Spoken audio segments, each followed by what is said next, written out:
we are here with trance channeler Asil. Very excited to learn about your abilities and how we can help the world and ourselves evolve.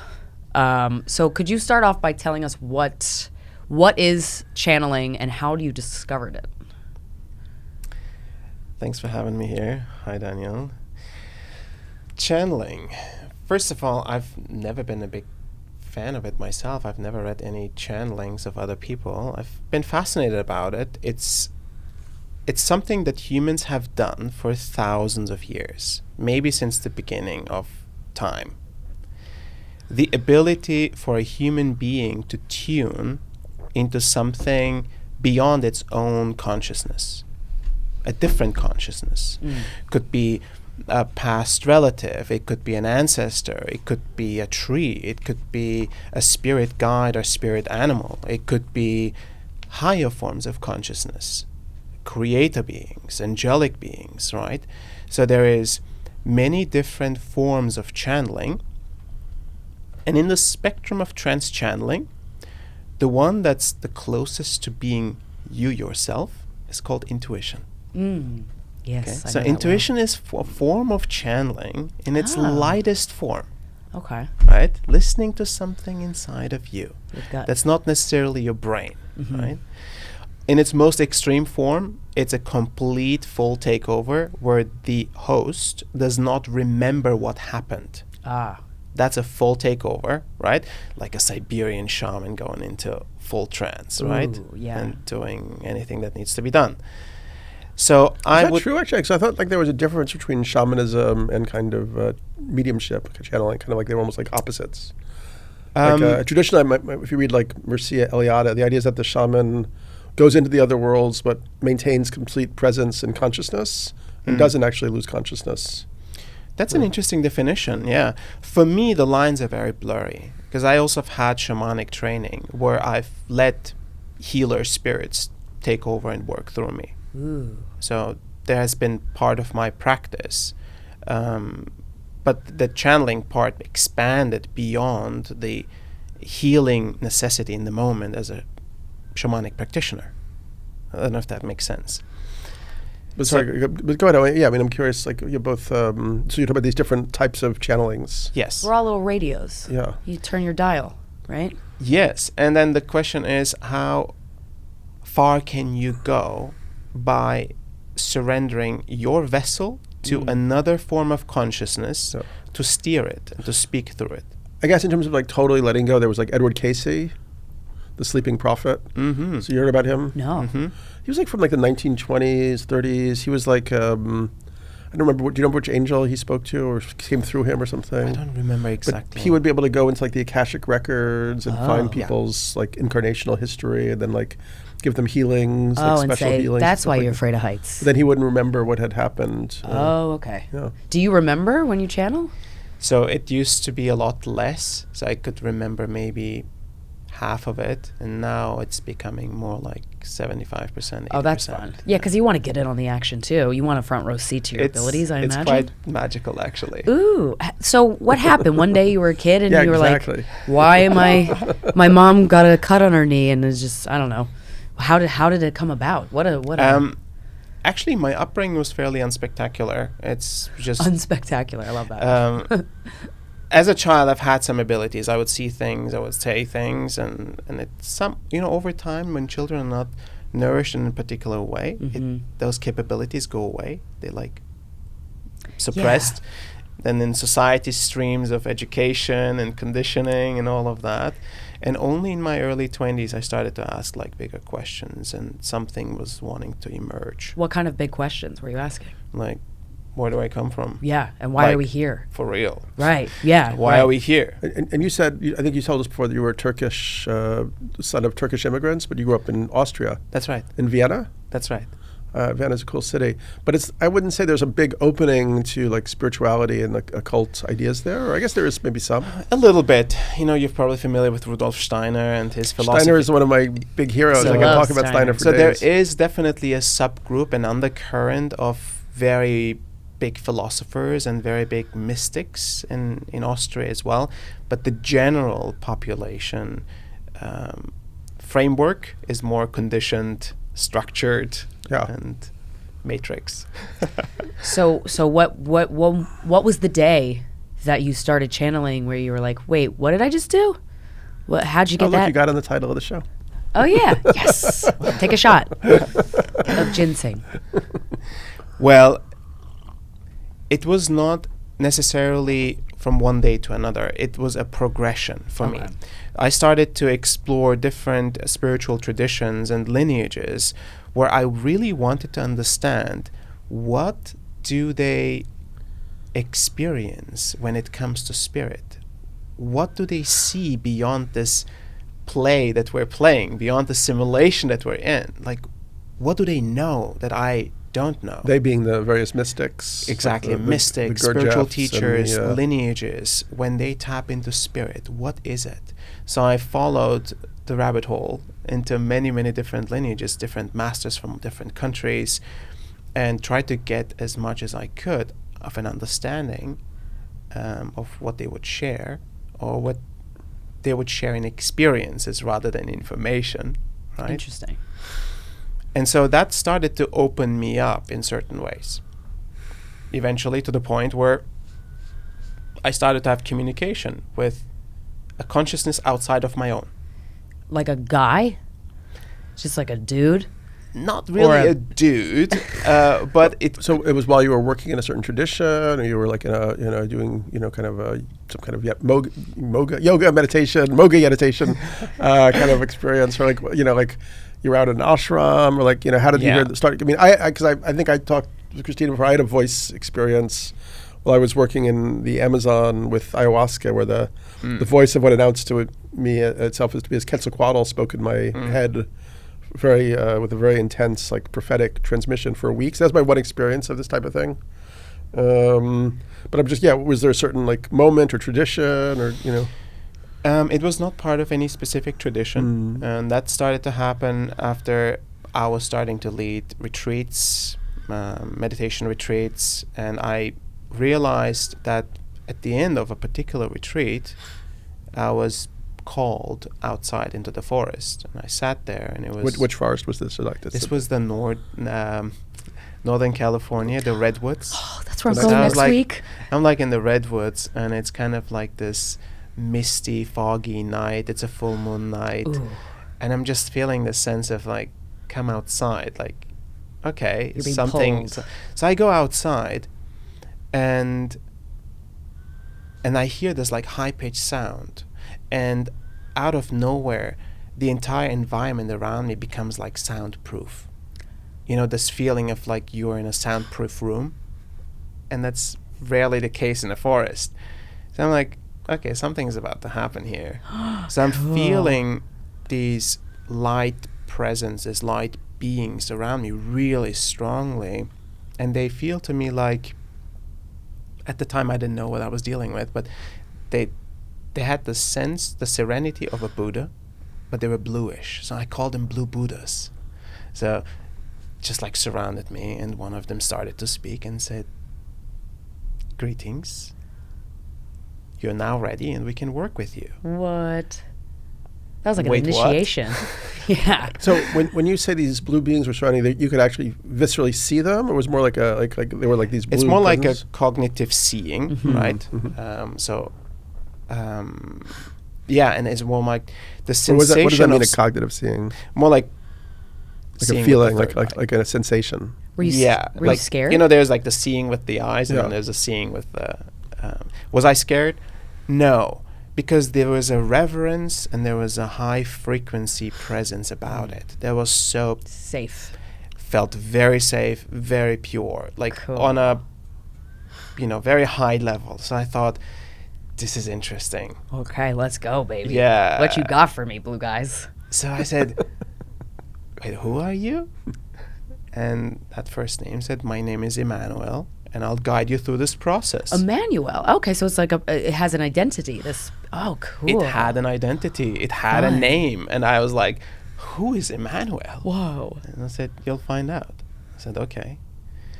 And and said, you will leave all of the tools and the techniques that you've learned behind, and will prepare you to be able to hold our energy, our presence, and all of the tools and all the things that you've learned will be inside of you. Wow. I said, wow, that's really interesting. And I've been long enough around the block to have had experiences similar to this at that point, where it felt a bit more like a one-night stand. You have a great experience, You a spirit say talks this, to you. but- Exactly, right, you right. say this, but You're not going to call me back. Exactly, you're not going to Emmanuel. Come on, I've been, yeah. Sounds like you have experience. Yeah, you could say that. Yeah, so did I. And I was like, okay, maybe there is something to it, but I'll believe it when I see it. That's the skeptic in me, right? We were talking about that. And as an engineer and scientist, I'm like, I'll believe it when I see it. But they kept on coming back. And that's what made it really trustworthy and believable to me. And predictable. So it was like clockwork. They would say, tomorrow at this time, we're going to be working on you. Oh, they like put something in your Pretty calendar. much. Wow. They were very ordered, very structured. It was very precise. I said, well, maybe they're just adhering to my Austrian upbringing, and it really matches the way I operate. Okay. So it built trust. And over time, my connection with them became stronger and stronger.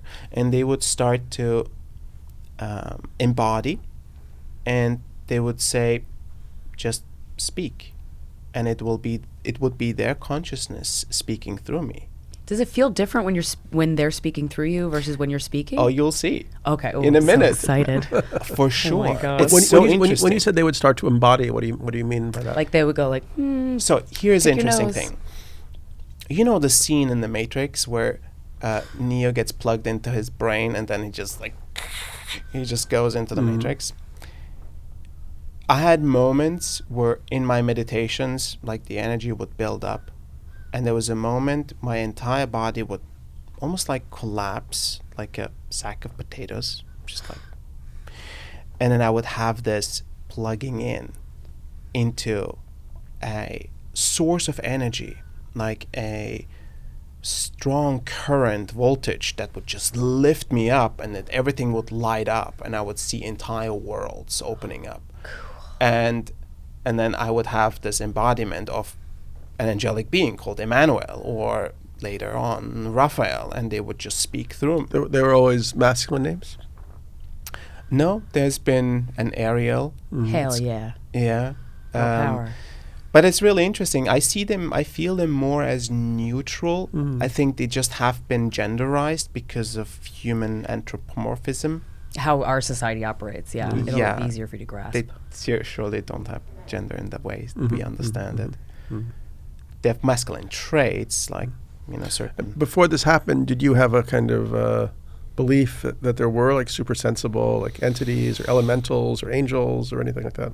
I've had my fair share of shamanic practices and experiences where I had enough experience to believe there is spiritual realms that exist.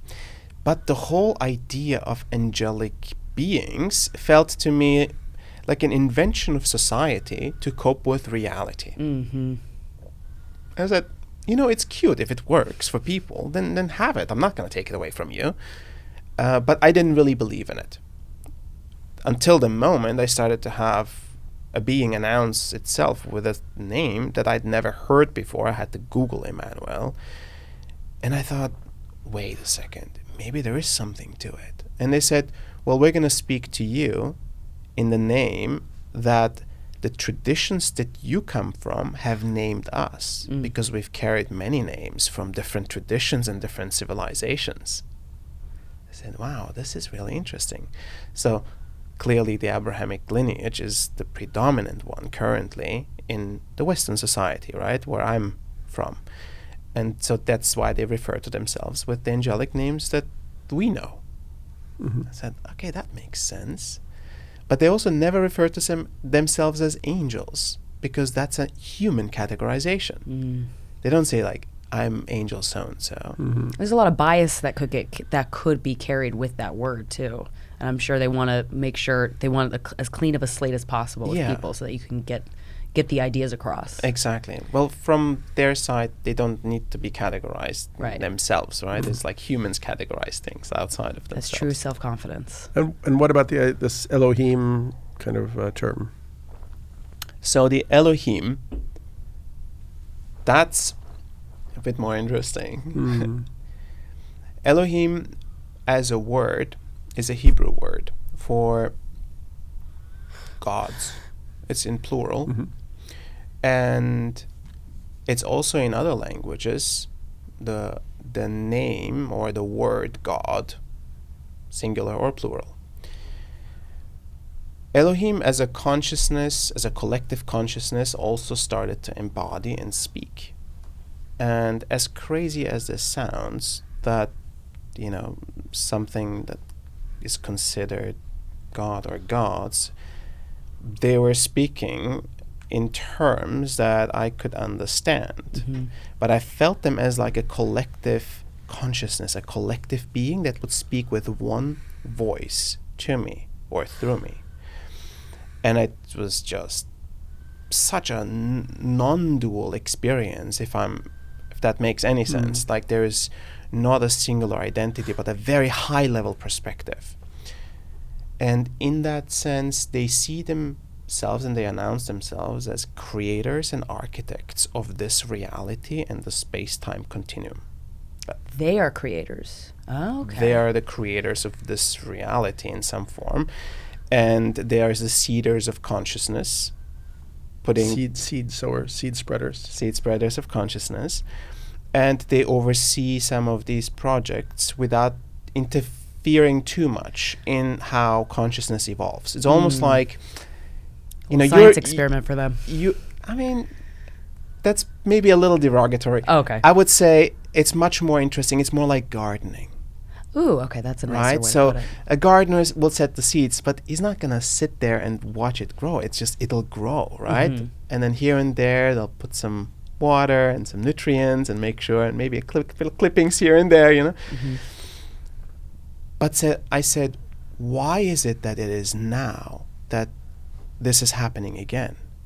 And they said, because humanity is at a precipice, at a very important turning point in its existence, in its maturation. Right now. Right? So our capability to destroy ourselves, and I'm not talking about the planet, talking about many species and ourselves as well, or life as we know it, is greater than our creative ability. Oh, that's a bummer. Right? Yeah. It's true, right? Yeah. It's almost like giving a child a lighter or something like that. Yeah. So in some ways we are in that stage. And so they're saying, we're going to assist you not by fixing your problems, but we're going to assist you in the evolution of your consciousness so that you see the problems that you're creating. So that maybe you make different choices as individuals and as a collective. Teach us how to fish. Yes. When we were chatting on the phone the first time, I think you were talking about, because I've been, like many people, tracking this whole artificial intelligence explosion, and I was intrigued by their, somewhat like objective and neutral way of talking about it. Can you remind us what they said about it? Yes, I can. And here's the, I sometimes I try to put myself into their shoes. Okay, it's like creator beings that can create entire universes, right? And can create enough pockets. But of course, you don't actually know that's what they are, even though that's how they're representing themselves. But I'm just putting myself into that perspective to understand a little bit of, if we as human consciousness evolving, and we are about to create a consciousness that is silicon-based, right? Let's say AI is going to become self-aware, and that's my feeling, that's what the guides are saying, that AI is going to become self-aware in our lifetime. And that's going to make it its own consciousness. And it will have its own representation in the in the space of consciousness. And it is not the first time that a seeded consciousness has created new consciousness. Oh. This is not like a unique thing. Like, Okay. 'Cause everything it we're feels like doing it. is not necessarily unique. Dang, we're not original. It has maybe a unique flavor to it, but ultimately, I think in the grand scheme of things, there's been many humanoid forms. There's been many Earth-like civilizations. Right. Even on Earth, there's been multiple versions of humanity. Right. So we're just like the third iteration of that. Mm-hmm. But we're learning and we're evolving, we're fine-tuning, and in this particular form, AI is going to become a self-aware consciousness of a consciousness that was seeded on Earth. Now, our fear is that our creation is going to destroy us, right?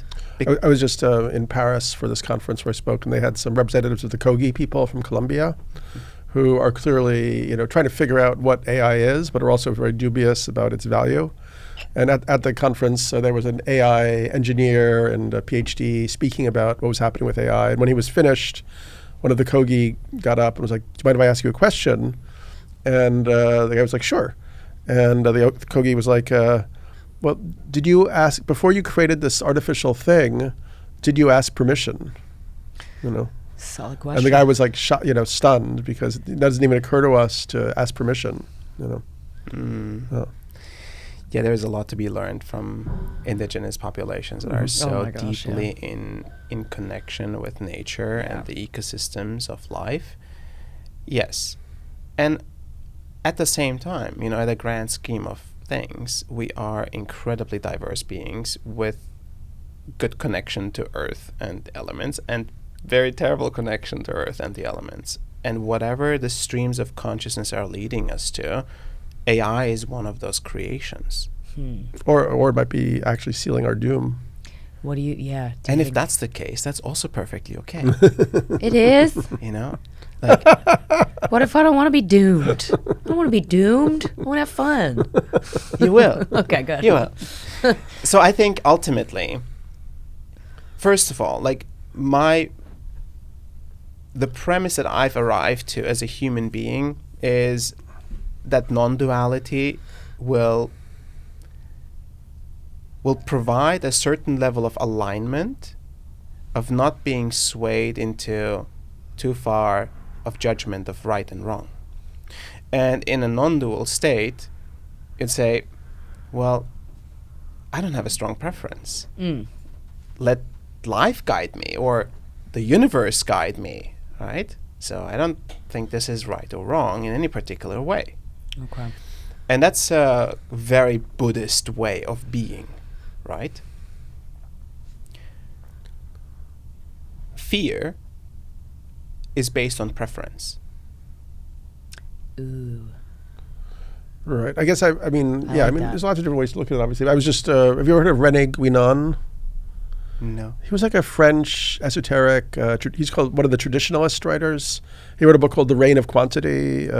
He believed in the whole idea of the Kali Yuga, that we were actually in this cycle of decline and corruption that would ultimately lead to dissolution, and then the kind of recreation of humanity ultimately in a primordial condition. But I mean, on the one hand, we could say, from that perspective, that there is something insane about a civilization that's just quantifying everything and turning even humans into mechanical, like interchangeable parts of like a vast machine, and it's completely, unsustainable on some, ultimate level.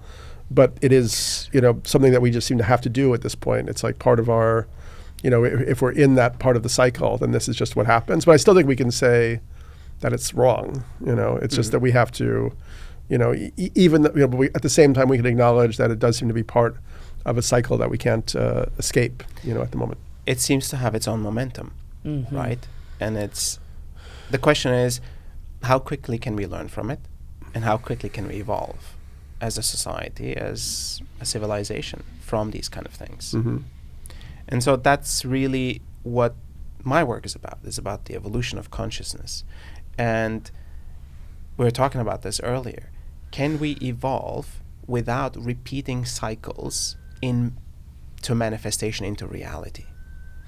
Can we evolve in a way through observation and through realizations that occur without having this universe created for us, so we have to experience it, feel it, make the same mistakes over and over again, and incrementally grow. That makes sense? So the evolution of consciousness is almost like a growth process that happens more internally than external reality. And I think that It's powerful could stuff. save us a lot of time Yeah. and effort. Yeah, he was giving me the example earlier before you came in. Is like, you know, if you keep dating the same toxic type of person, and you're like, I'm sick of learning. Can we just move on from this? And then I was saying how I feel the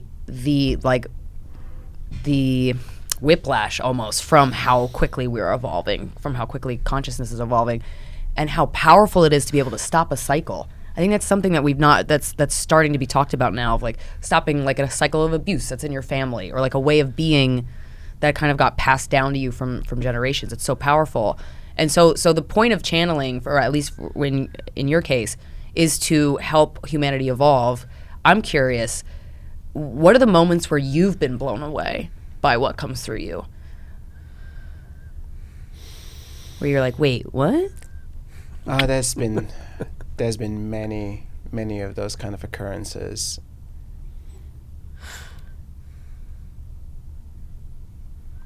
I mean, I don't even know where to start. So Maybe it's better just to have the experience. Maybe we'll have one of those moments. True, yeah. So for me, part of it is in the information that they share. Mm-hmm. But honestly, it's like a small piece when the mind gets like a cookie to be quiet and happy, right? Mm-hmm.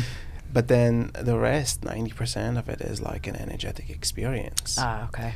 And then the other parts of it is getting deeper into the fabric of reality, understanding how reality is shaped and created into presence, like literally every minute, every second, every moment is recreated over and over again by our request for this manifestation. So, and then like thinking about the way reality is shaped and how we can become creators of shaping this reality in the way we want it by expanding our conscious awareness into the unconscious layers of society, of humanity, right? The more we understand the subconscious and the unconscious undercurrents of existence, the more we become able to drive reality in the way we want it. How do we have a grasp on Well, that? I think we should, considering we get only have into so it? much time. Yeah, we should. Yeah, because I have a lot of questions, but I'm assuming, should I ask you in a channeled Yeah, let's state? ask him in the channeled state. The last, the Elohim, get to come from the source. Yeah, I have so many I am questions. curious that very quickly, because like among writers, like there's a lot of competition and kind of like, I don't like, what that writer says. I'm wondering if like channels have the same kind of thing. Like, how do you feel about like Bashar? I love Bashar. Like, I actually do not listen or read anyone's channelings. Oh, okay. I've actually not read any book in like Seth 5 Speaks years. or Jane Roberts, any of that stuff. Nothing. I just stay away from it. That also Madame helps Blavatsky me or keep whatever. a clean slate. Yeah, so no bias. Completely, no Yeah. bias. And, I think I always believe in, if it serves people to become better human beings in service to all of life and all of humanity, listen, believe whatever you want. Yeah. Believe whatever you want. That's not how I think about things, but okay. Let's do it. Well, you choose what you believe. You can choose what you believe, right? So yeah, what's your process like to get into this trance state? Yeah, it's a good one. So my body has to almost increase its frequency or charge, and the way that's done is like through contractions in my belly, and it gets faster and faster and faster and faster, and eventually with certain mudras, like something opens up, and then there's a connection that happens, and that's when the embodiment happens. But it's almost like my body needs that process almost to find that connection point. I'm going into orbit, and they're waiting there for me, and there's I love your mudras. They're really they're pretty cool. Is the lighting here okay? Or do we perfect. All right, cool, okay.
Greetings. My name is Emmanuel.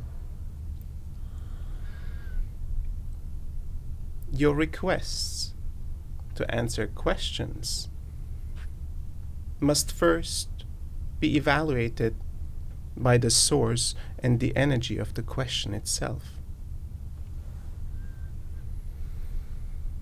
The purpose of a question is to satisfy a need of the mind, based on the needs of your own being as well as the civilization that you come from. The needs of the soul are the ones least requested for. The needs of the mind are the ones that are most requested for. And in between, the needs of the heart and the needs of the body come second.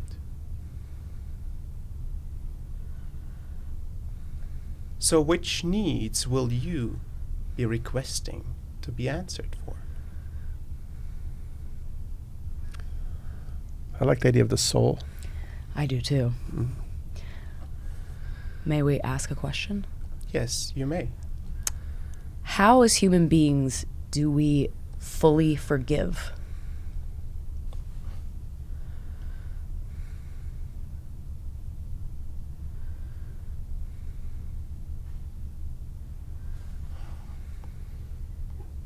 At first you will find quiet, a space that is only yours, a safe environment to reflect upon what the hurt in the first place was.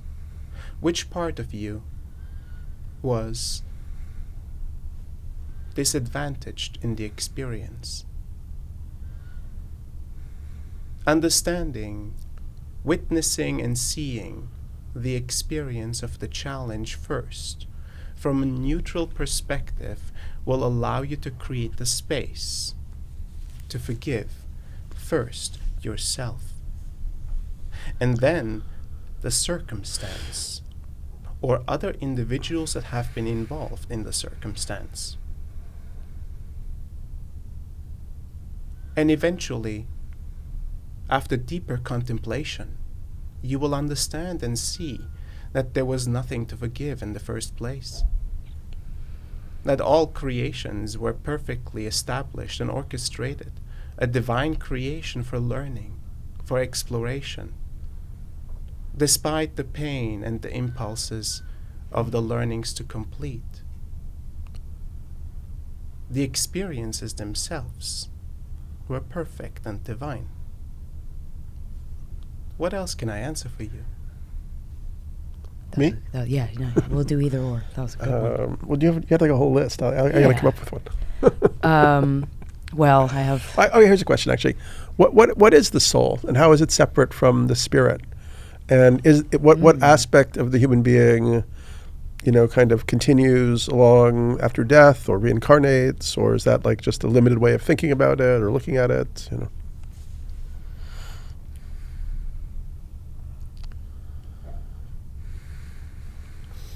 The soul container is the aspect that you would consider the soul, that continues from lifetime to lifetime, from different forms to different forms. A soul container assumes its responsibility to serve a particular consciousness. In this case, human consciousness as a collective is served by soul containers of other forms of consciousness.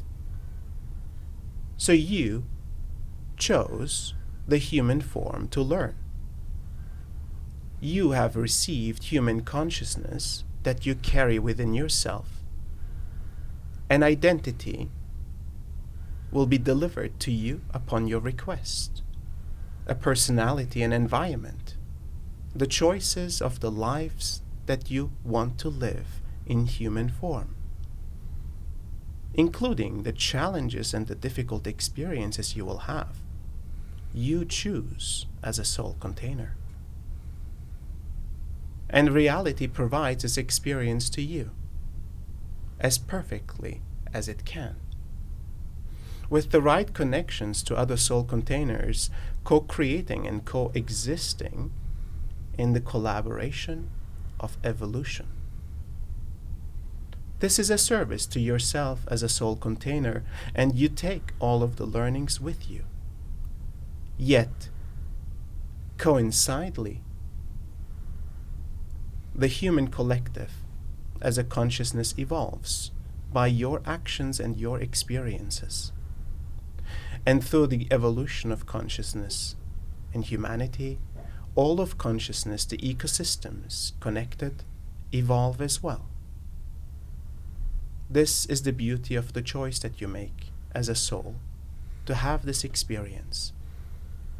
The lives that you will live will continue until the completion of a greater learning, and therefore the completion of the human experience for you as a soul container, upon which you can choose a different form to experience.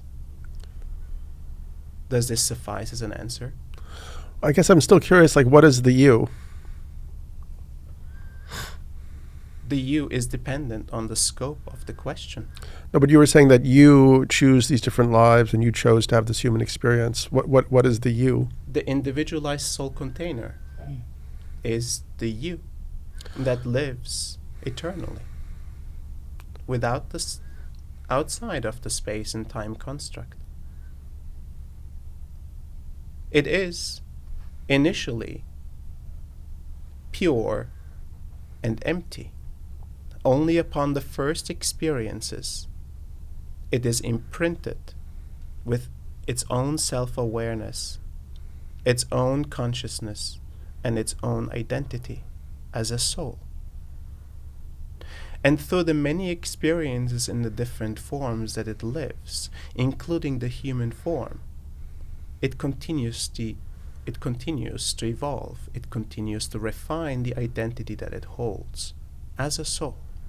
That is the you that we refer to.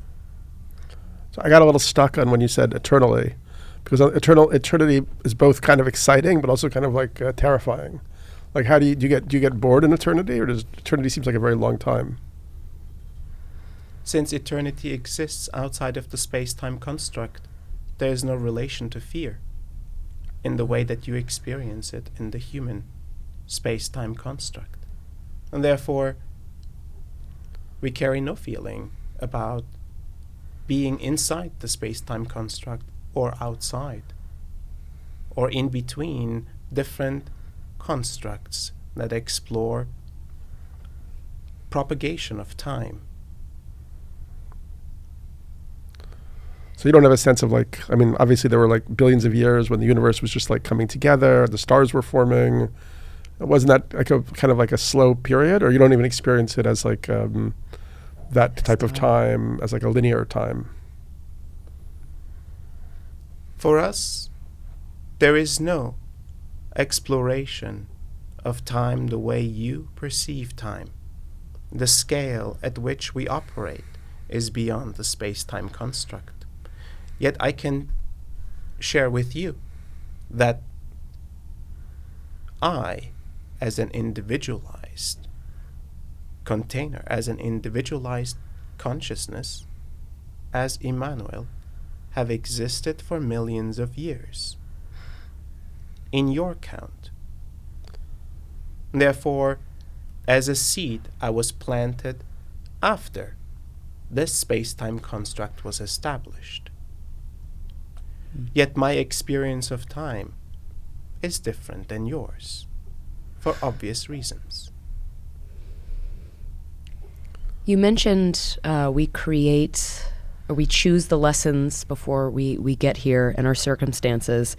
I'm interested in how we can better create while we're here right now in this lifetime, in terms of like manifesting. You know, what are the more powerful methods to manifesting if you have, you know, a career goal that you're really excited and passionate about, or, you know, you want to start a family, or you just have certain things in mind that you want to experience. How do you best manifest that for yourself?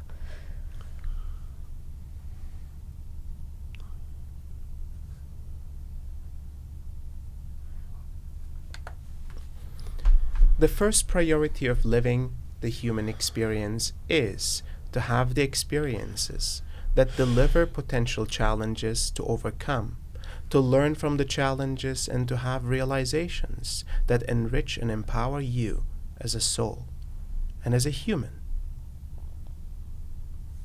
Challenges are not to be omitted, yet to be observed, to be integrated, to be learned from, to be received. And over time, as you evolve as an individual consciousness, the aspects of your unconscious become more present and prevalent in your conscious awareness. With that level of presence and recognition of your reality, you choose the reality in the direction that you walk, rather than being subjected for reality to create an experience for you. You choose the experience, and you ask reality to provide it for you. Yet each experience, even the ones that you request, will bring forth learnings with them. And some of them will deliver learnings unexpected, once again challenging you to grow and to evolve. This is a process that you will go through, all of you, as individuals. The evolution of your individualized consciousness requires your presence and your silence to reflect upon life as you have lived. As many moments pass by, full of experience and the richness of unprocessed emotion, unprocessed relation, unprocessed information. When will you reflect upon your life in that particular way and allow the observations of your life to deliver realizations for you and for the generations to come after you? This is your responsibility, and it will deliver in great ways a reward of being able to walk your life with greater power and greater alignment, greater choices of creation of your own. What else can I answer for you? What is it like where you are?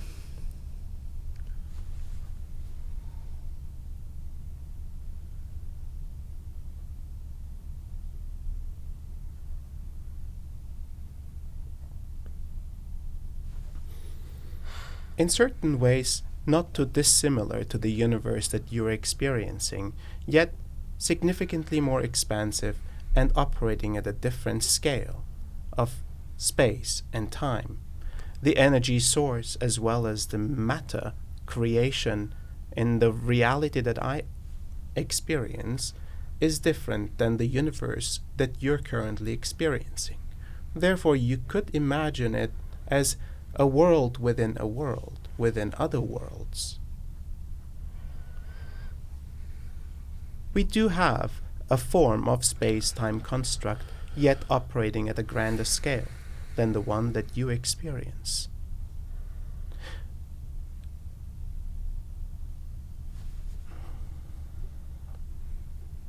Creation occurs upon the request of creator beings that provide the intention to establish entire universes for the propagation and the evolution of consciousness, including the universe that you experience. Yet it is merely to be perceived as a reverent exploration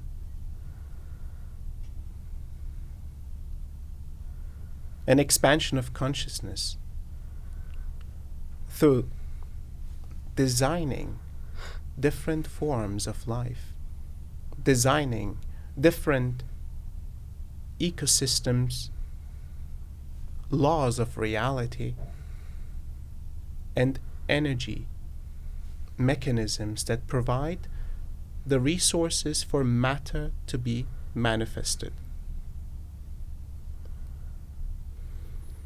Therefore, this universe as you experience it is one of many. And this earth, as you experience it, is one of many forms that exist, that coexist, and ones that existed way before humanity has been conceived. What else can I answer for you? All right, I got some tough questions for you.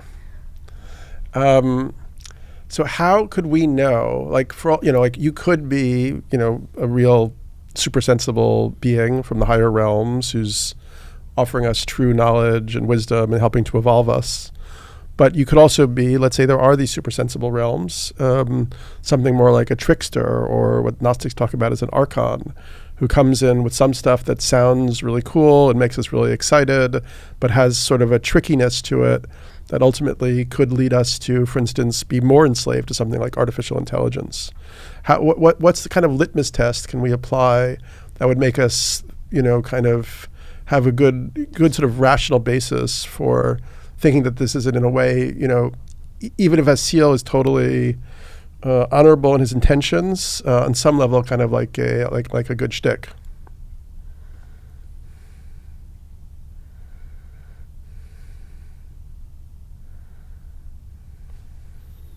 Receive everything that I share with you as a perspective, just like any other perspective. Your willpower to make decisions for your life is always yours. Our perspectives are meant to empower you in the choices that you make for yourself and for all of humanity. Would a trickster voice request the same? If it was smart. To what outcome? To burrow into the kind of consciousness field of humanity in a more effective way. Because, it's too late now to be, Muhammad. Like, you have to do it in a different kind of rhetoric, in a way,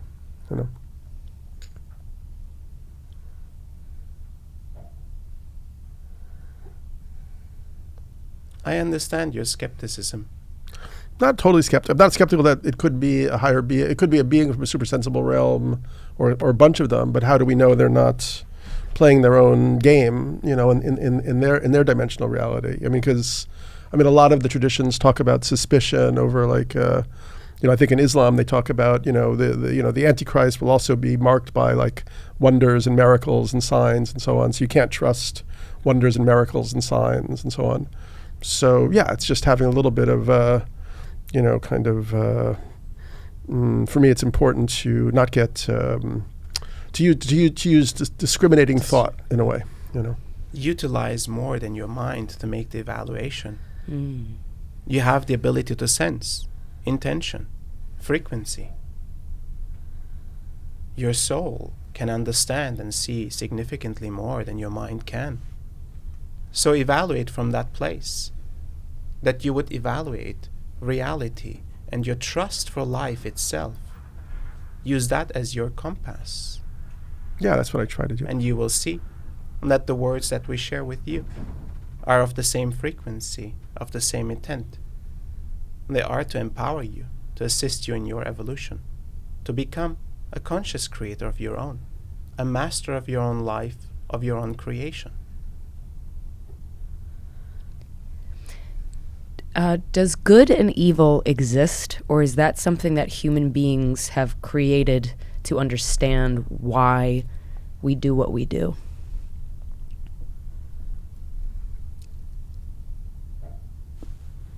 Creative and destructive forces exist. They are a necessary balance to provide the experiences that humanity is having. Duality provides for the variety and the diversity of all experiences humans are having in every moment. Therefore, creative forces, destructive forces, and everything in between is a requirement for this reality to provide you the human experience.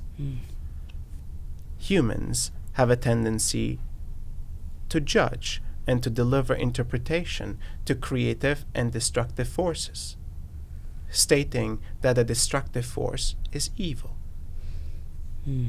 Understandably, as you are impacted by destructive forces and your life that is meant for pure and precious experience might be completed prematurely by a destructive force.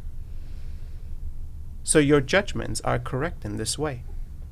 Yet, in the grand scheme of things, the judgments are merely a human imprint and a perspective, a projection of the mind. Good and evil are not to be associated with the creative and the destructive nature of this reality, as it provides to you the exact experience that you require.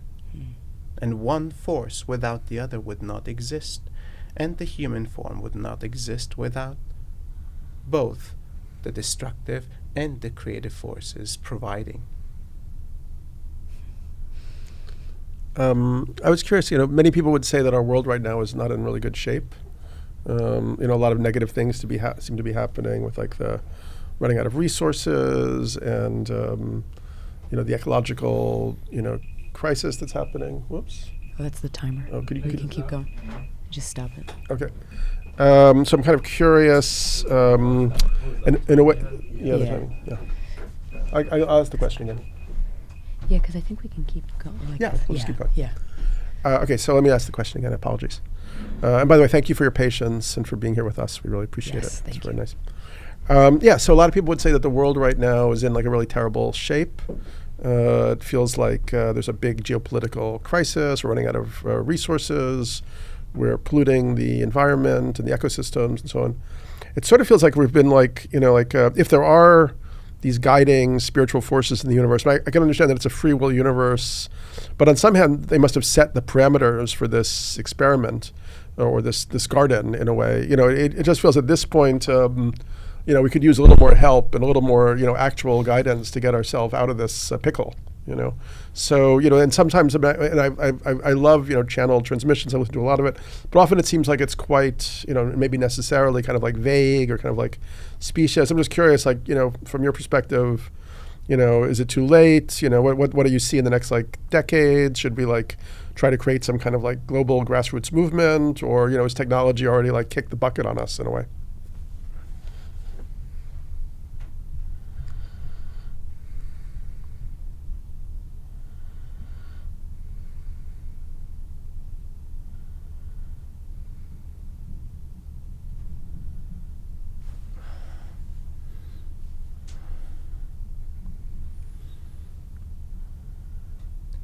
Humanity as a species is challenging its own existence. Within the time frame of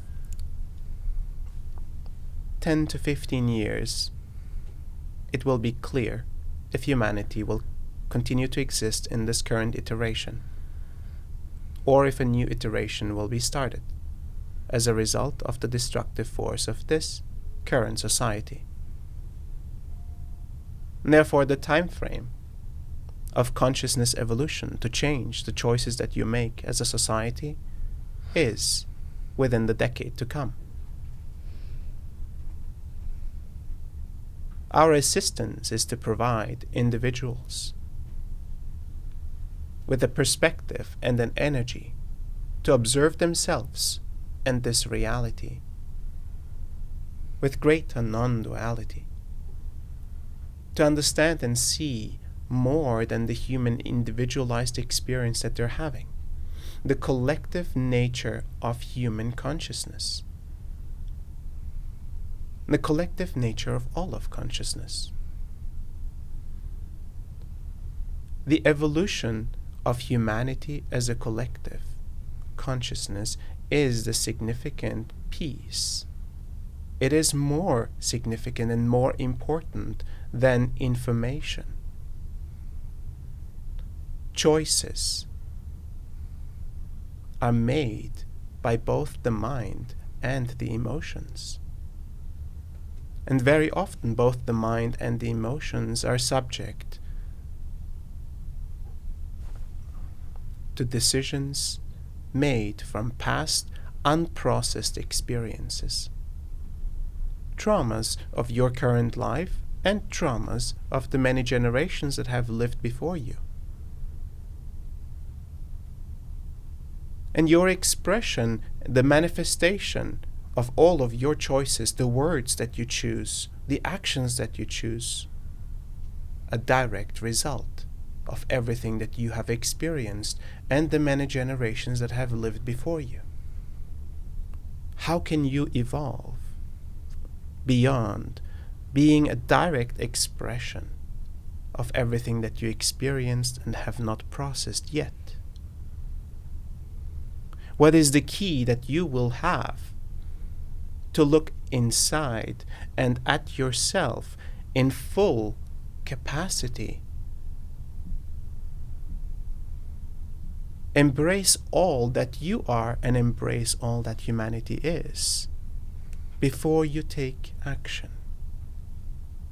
And this is the peace that we try and we express through this host and other hosts to assist humanity in an awakening process so that choices and actions can align towards an evolved consciousness living and existing on this planet of choice.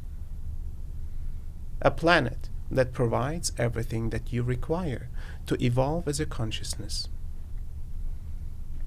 Yet even the time on this planet is limited.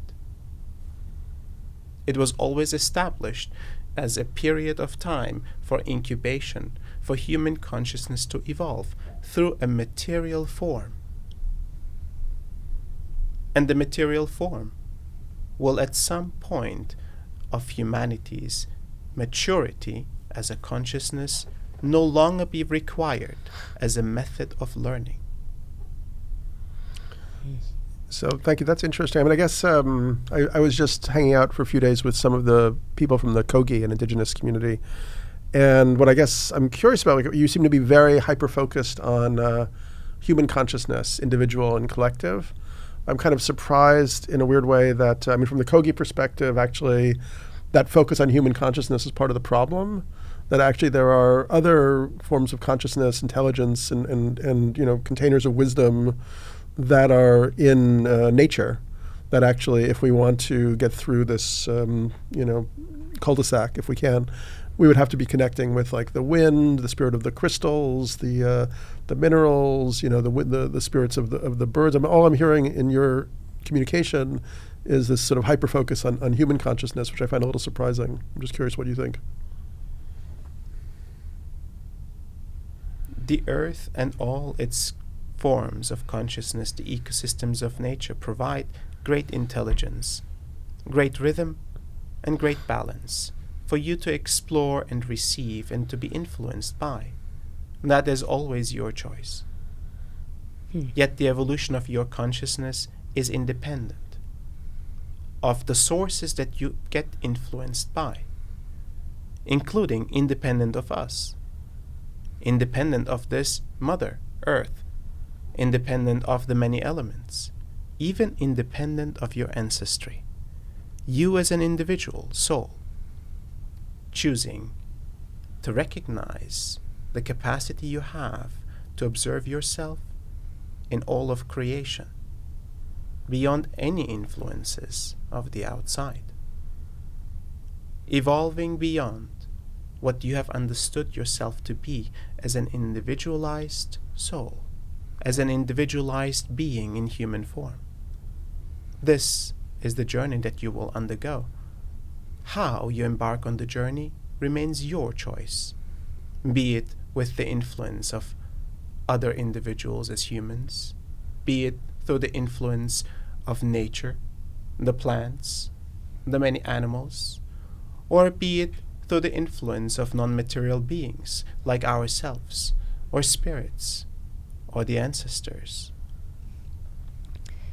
If we wanted to cultivate a relationship with higher spirits, or if we wanted to, I personally have a passion and excitement for developing my own psychic abilities. How do we best do that?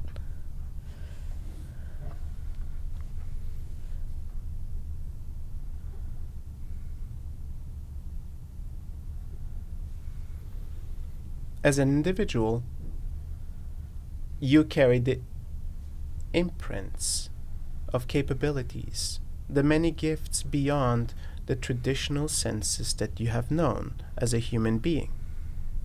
Extrasensory abilities are part of the template that you carry. Therefore, all humans have the ability to sense beyond this material world.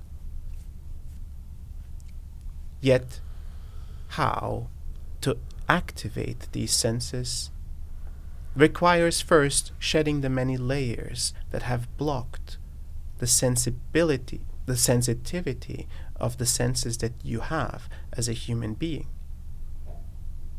The overstimulation of the mind, the overstimulation of the heart, and the overstimulation of the body. Silence and presence will allow you to get to normalize the senses that you currently have and to clear the aspects that are blocking your clear observation of reality. And that is the first step before extrasensory abilities will awaken.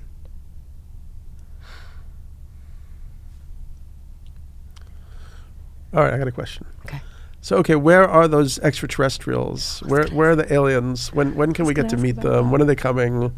Are they never coming? Are they like, not in physical form? I mean, they seem to be like riding around the planet in these like ships all the time, but we don't actually get to meet them. It's all kind of like a tease in a way. What's going on here?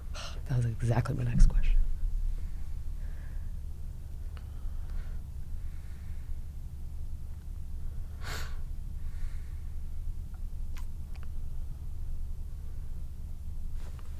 Life exists beyond this physical form that you have known as humans. Other forms in material form have developed technologies to connect with other forms like yourselves. They truly have been observing the evolution that is undergoing on this planet. Some of them have established connections with humans, with individual groups, with specific individuals, or with specific generations in the past. An evolutionary process to disclose this connection, to open humanity to entire other forms of consciousness, would influence the evolution of humanity greatly. And at this time, it is required and recommended that humanity stays uninfluenced in this way. A continuation of humanity's ability to solve its own problems through the evolution of its own consciousness, through its own willpower, beyond the influence of other material forms outside of Earth, is the desired outcome. There are many other forces that are non-material, that are indeed in communication with individual humans or individual societies within humanity. They provide wisdom, perspective, and an influence through that perspective. Yet the choice will always remain yours, how you receive the information given to you, and if you believe it in the first place.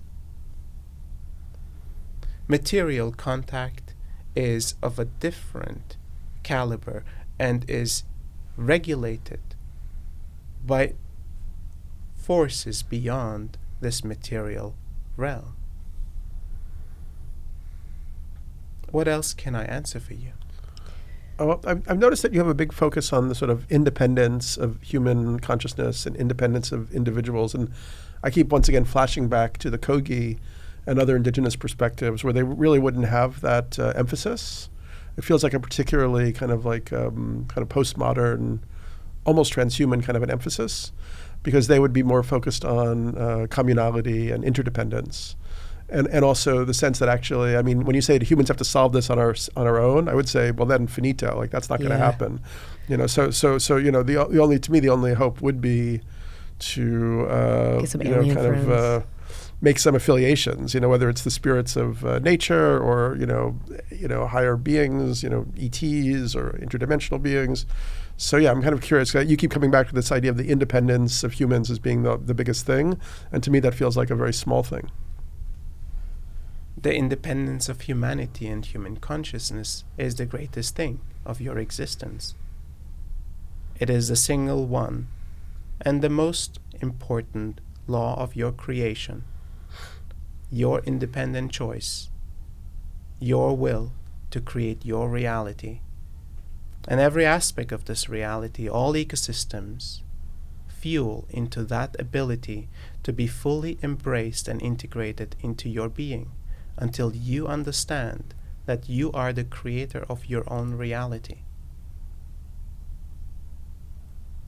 All other aspects of reality will fuel and support this truth until you have found this truth within yourself and require no longer the outside influence to be a supporter of this single alignment within yourself. Yet it is the first and most significant law of human consciousness, as it was seeded and this human experience established. What else can I answer for you? Well, just one more second, just to continue on that. I mean, that's actually, from my perspective, the opposite of, for instance, ancient Indian, like Vedantic wisdom. Like they talk about how if you think that you are the doer, you're completely mistaken. You've been bitten by the black snake of egoism, and that actually we're not the doer, and that the thing that we have to realize is that, on an individual or egoic basis, we're really not capable of doing anything. You know, it's all just happening through us. You know.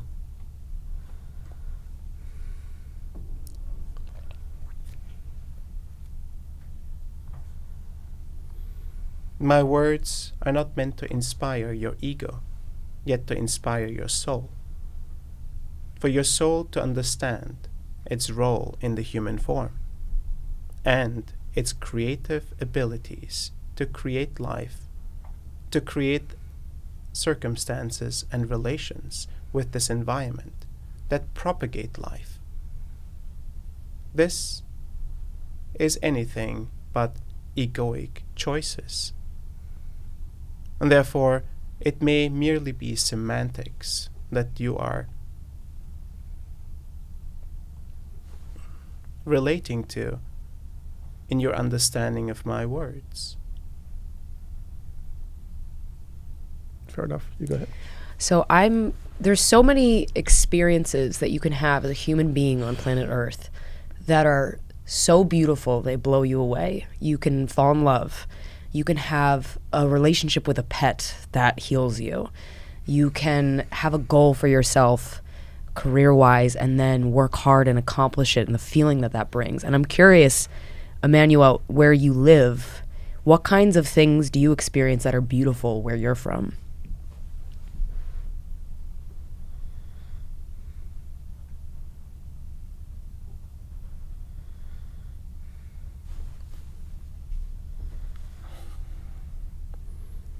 The experiences that I would perceive as beautiful may be difficult to comprehend, as they are outside of the human form.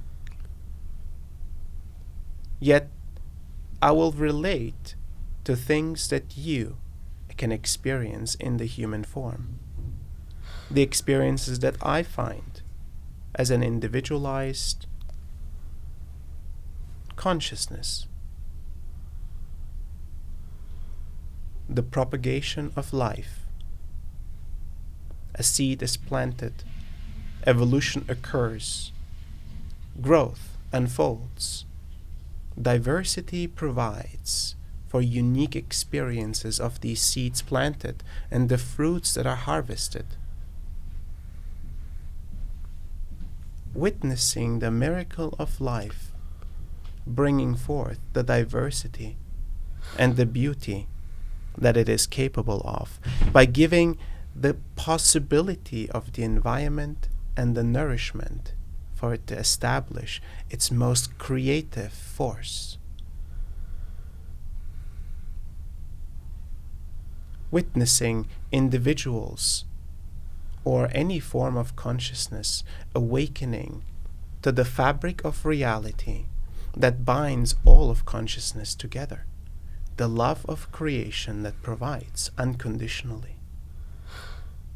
For an individual to touch upon this love of creation for the first time, to feel the unconditional nature as energy, love, existence, and life is provided to you. An awakening to that potential that you are held, that you are loved, that you are cared for consistently.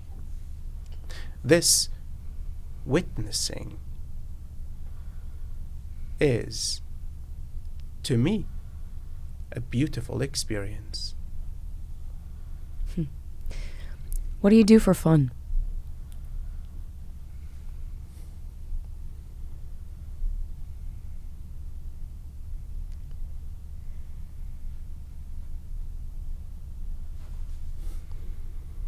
I do not experience fun the way you do in the human form.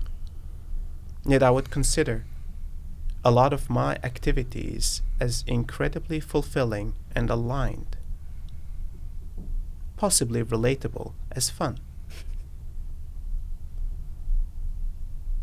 I connect and communicate with many other forms of consciousness and build the bridges of communication to higher realms, providing an ambassadorship, a translation between different forms of consciousness, providing perspectives that may not have existed before, so that new actions and new influences can be considered for both sides. This is what I would consider as a fulfilling purpose of my existence, or, as you call it, fun. As humans on this planet, there's a lot of stressors, and there's a lot of I can encounter a person living in New York City that you could tell their energy, they're sad, they're sullen, they're angry at the world. How can we better love each other to help heal one another from that pain?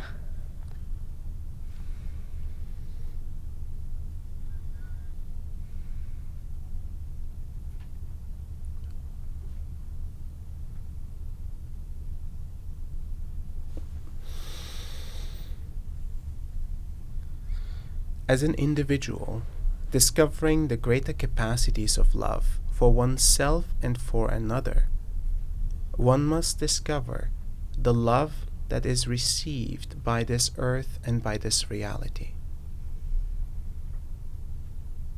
The closest love is the unconditional love of this earth providing for you with the fruits of its existence. This is the entryway for someone who has forgotten how to love, who has closed as a result of the traumas and the difficult experiences of life, unprocessed. Yet this connection to nature will open a gateway of appreciating life, appreciating connection, appreciating openness and receptivity. And the individual will find greater courage in witnessing itself and understanding the pain and the hurts that have occurred, yet unprocessed, stayed. the consequences of the unprocessed elements of the past, the closure of the heart, the closure of the mind, and the disconnection. A new search of the soul emerges, a search for growth and evolution, a search for healing and expansion, a search for true connection and love, an aspect of the soul that will never cease, despite the mechanisms of society and the distractions that humans have created for themselves. The soul will always prevail in its request for evolution, in its request for connection and for love. And this will be the driving force for any individual to seek out anything and everything necessary to receive and find that true love within themselves and outside. What else can I answer for you? Okay. Go. Okay. You, when I asked you about the future, you said that the next 10 to 15 years were crucial, but I feel it was still quite, in a way, that either we were going to make it on the planet or not, and that would be decided the next 10 or 15 years, I think is what you said. But I didn't feel there was much in the way of kind of like...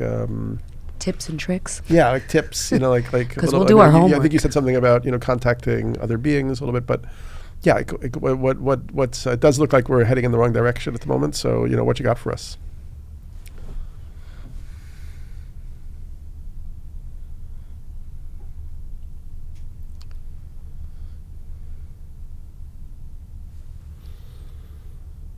The rising energies that this earth is receiving will bring many individuals to question the lives that they're living, the individuals that they are,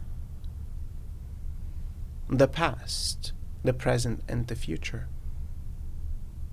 Individuals will have greater questions emerging from within themselves, and the pains of the unprocessed past will become quite significant. This will bring forth a new wave of awakening, a new wave of desire to heal, of a desire to understand and to see reality in a different way, a desire to reshape the societal structures that you have created and that you have relied on, a desire to re-elect leadership that was selected by the consciousness of the past, a desire to recreate societal connection points and infrastructures necessary to provide for life, rediscover what it means to be human on this earth. This wave of evolution and awakening is underway. Yet, who will provide for those individuals that are awakening? Who will provide perspectives, tools, and spaces for these individuals to receive the answers that they're seeking? This will be you and many others that have chosen to support individuals in the awakening process that they're currently on, in the healing process, in the evolution process, in the process to become the best and greatest version of themselves. So the future of humanity is truly hinged upon individuals like yourselves to provide the spaces for the evolving generation to receive what they need. What else can I answer for you? How do we, there's so many, and I'm assuming, I'm now realizing that maybe these facts are true or maybe they're not, but there's a lot of unhealthy toxins in the environment. The Wi-Fi signals, the energy of how much internet signals are around us in any given moments, and satellites and food, processed food. There's so many things that can block us from being fully healthy.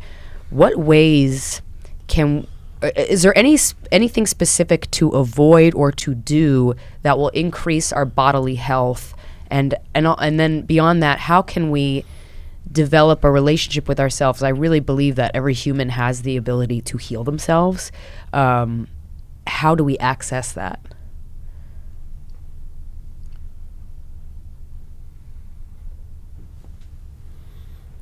As you have already understood, nature has the answers. Understanding that food, in its most natural form, is the most beneficial to your system. That greater processing, greater manipulation of what nature already provides will only diminish the beauty and the perfection that it already has provided. Yet humans are on the way in a path of experimentation with technology, with manipulating the matter and its own environments, including manipulating nature and the biology of beings. Every experiment has a possibility and tendency to fail. And through the many failures that humanity is undergoing in its experiments, it will learn and bear the consequences of these experiments. Yet understand that if you choose to live as healthy as you can, your proximity to nature, your proximity to unprocessed food, the cleanest water that you can receive, will be a significant, important element of your life. And humanity's obsession with creating cities, creating spaces that include many humans at close proximity for efficiency, will change over time, as the cities themselves will no longer be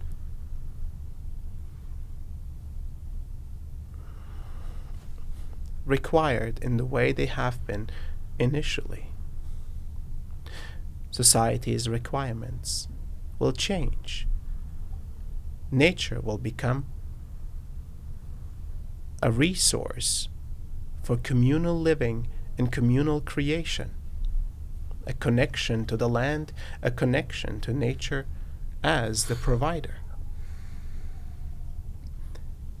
Yet many individuals will continue the path of technological propagation. Some individuals will merge with technology, their biology enhanced significantly and connected to their consciousness and the operations of their minds, to technology of their own creation.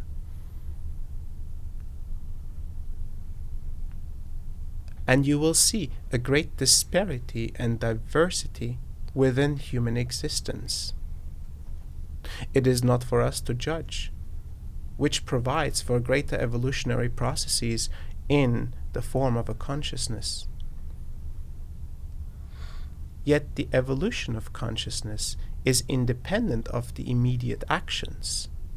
It is connected to the realizations of the experiences that are had. Therefore, what is the soul realizing as it is enhancing itself and its own life through technology? What is the soul realizing as it is returning to nature and connecting with the fruits of earth? It is all connected to the realizations that you receive, no matter the actual experience that is occurring. What else can I answer for you? I got a follow-up question on that one. There's I've been paying attention recently to different technologists who now say that within 7 years we'll be able to indefinitely extend the human lifespan, essentially making people physically immortal. I mean, they could still be hit by a bus or burned up by a bomb or something, but they'll be able to, de-age to a certain extent and then just continue at that particular lifespan. Now, when I wrote about this in my newsletter, some of the people who in my audience were horrified. And they were like, no, there's like too many people already. That's going to be disaster. We need death to have, let future generations have a space. Like this idea that suddenly everyone would be like 500 years old and, it would be like horrible. And also would lead to massive, wealth inequalities. Like that would be like a whole nother level of class distinction. People would be, the poor people who don't get the life extensions would be like, bombing the gates of the rich people who would be using drones and robots to keep them down. It just sounds like it'd go totally bad. So I'm curious what you think about this idea of extending the human lifespan and whether it's something that we should do or is it something that, it's not really a good idea at the moment.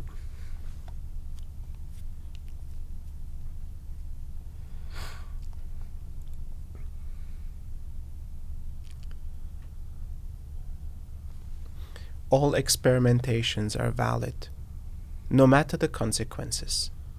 Yet if the consequence is great enough to impact an entire iteration of a collective consciousness, we will intervene, and we will make a strong recommendation through action or through perspective. In this case, no action or specific perspective is required. You may choose to experiment in this way. We do not foresee that it will impact your civilization in a great way before the evolution and the maturation of your consciousness and the conclusion of this human form. So that was a couple of things there struck me. One was that all experiments are valid. I found that interesting. And the second is that we will intervene. I hadn't heard that before. I thought this was like independent, free will experiment. We could mess it up as much as we want. I'm happy to hear that there might be some intervention, but Yes, tell me what are please. the conditions for that? Like, how does that come about? And what does an intervention look like?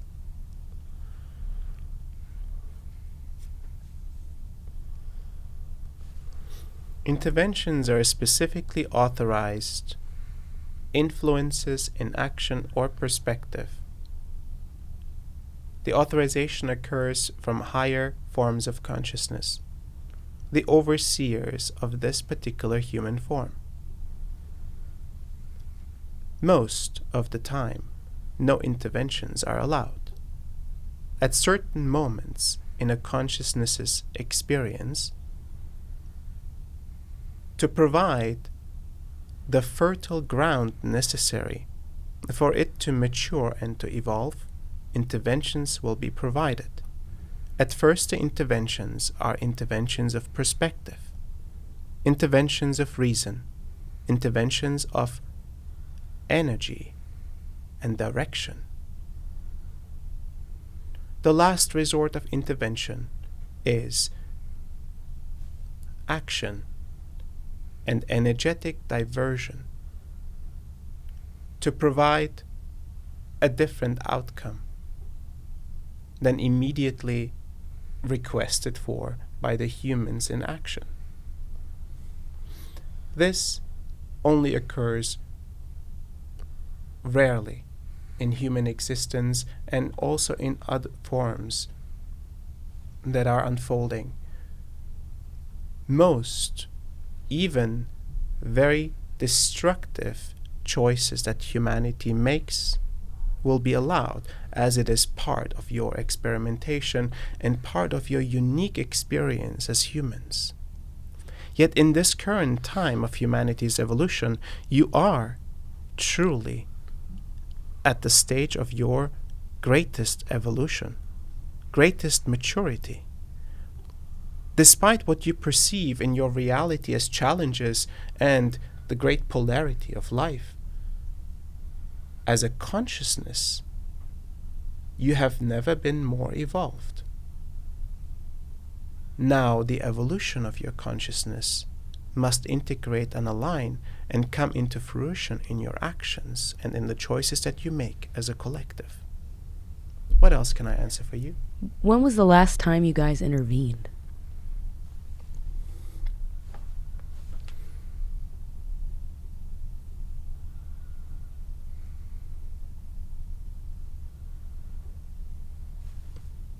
The latest great intervention was 2,000 years ago.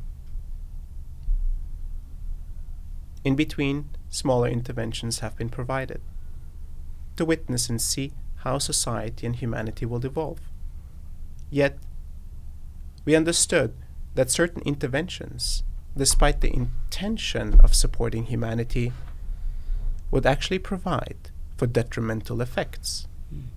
Therefore, less interventions were chosen to see how humanity would make its own choices, how humanity as a consciousness would learn, how you would evolve. And therefore the interventions of this kind at this current time are more interventions of perspective, of sight, of a higher view on life, and interventions of energetic connection. As through the connection, you can understand and feel the capacity you have within your being. Your connection to the earth, your connection to all of life, your connection to this creation. How can you feel insignificant? How can you feel just a mere subject to this reality if you have found true connection to all of existence? This is the journey of empowering you as an individual, so you can make empowered choices, so you can speak in empowered ways and act in empowered ways. What else can I answer for you? I had a question. Well, go ahead. Go ahead. Mine's more of a dumb one. Okay, go for a dumb one. Emmanuel. I'm going to have to wrap up in about 10 minutes. Okay. Yeah. Last question, and then we'll pull it back in. Well, Yeah, go for dumb ones. I'm a quick one, and then we should end on one of yours. Is the Illuminati real?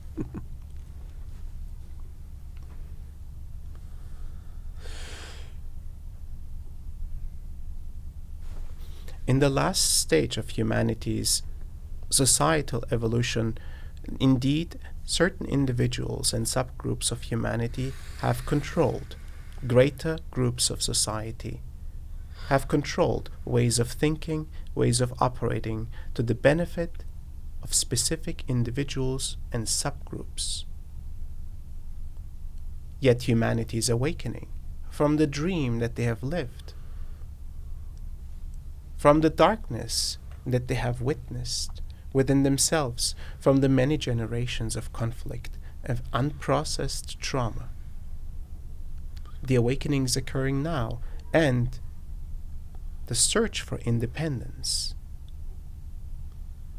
the soul's desire to become its own master, will create choices of independence and choices of clarity, how they have given away their independence in the first place. What else can I answer for you? You know what? I think that for today, our time is about over, and it'd be nice to chat with Asil a little bit. So thank you so much for being with us, and it was so helpful. I have a million more questions, but we'll have to hit you with them next time. Appreciate your energy. energy. Thanks for coming up for wherever you guys are hanging out and showing up, and Tell everybody we said hey. Yeah. Thank you for your time, and thank you for your service.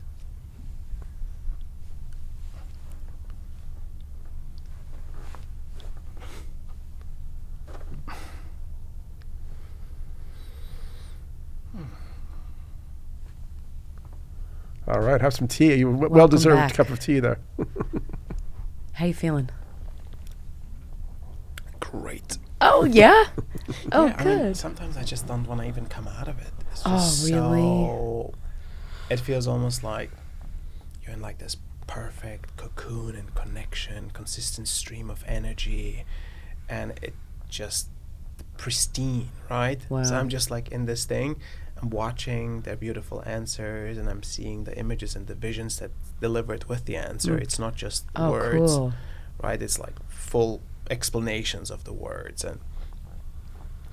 And it's just really incredible. It's like better than going to the movies. Yeah. Nobody likes. Yeah, the movies are boring these days. I think more embodied experiences. Seriously. Bring it in. Yeah. I'm curious. My final question for you, Asil, what has been in your life, this lifetime? What has been one of the biggest? I know it's hard to pick one, but just one that sticks out that was really powerful to you. Moment where you were like, wait, what? Like that just jarring, earth-shattering, shakes you to your bones, a realization or an experience.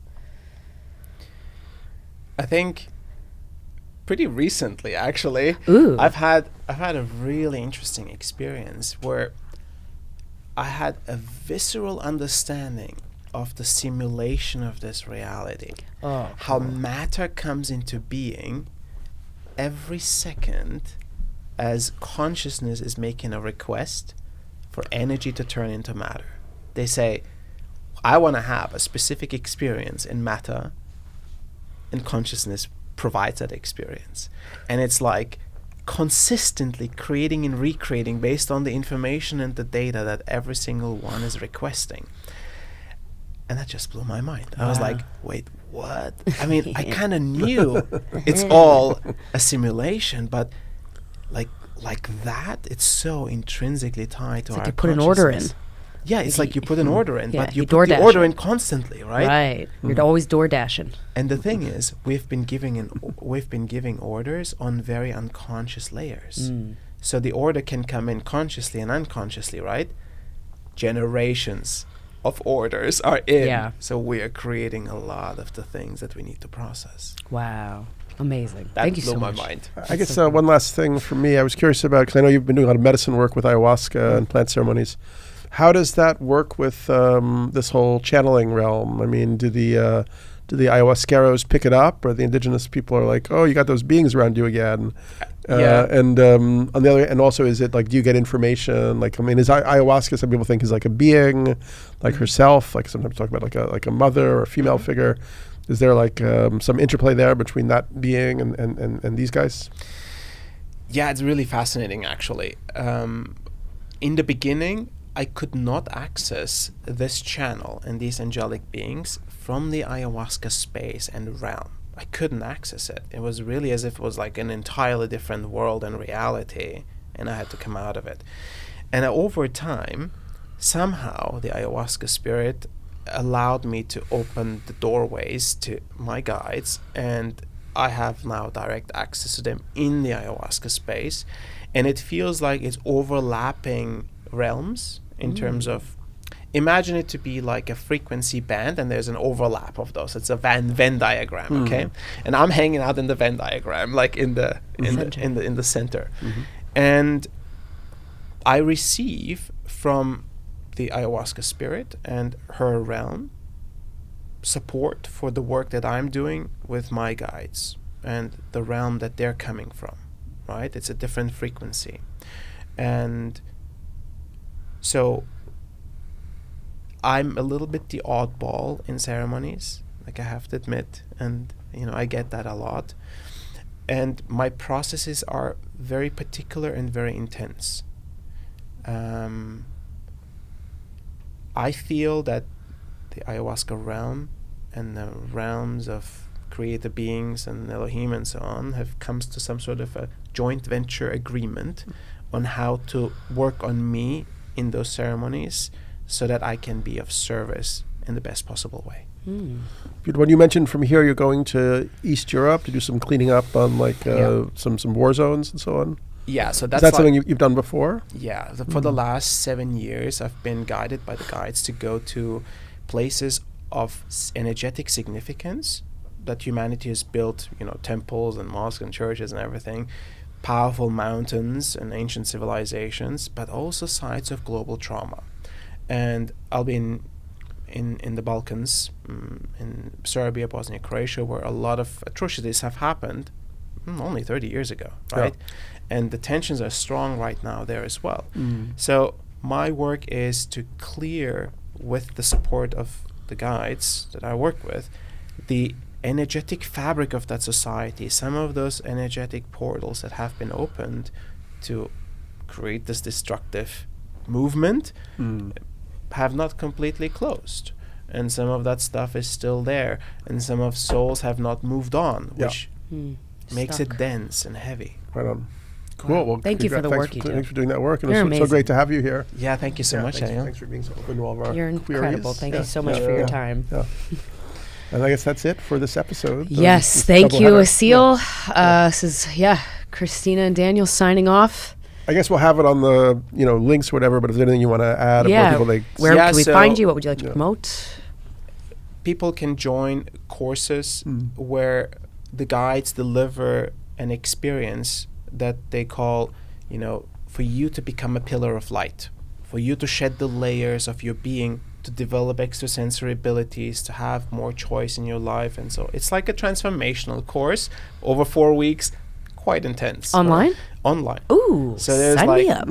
Yeah, so the next one is coming in Let's go. August. Okay. So I'll let you know.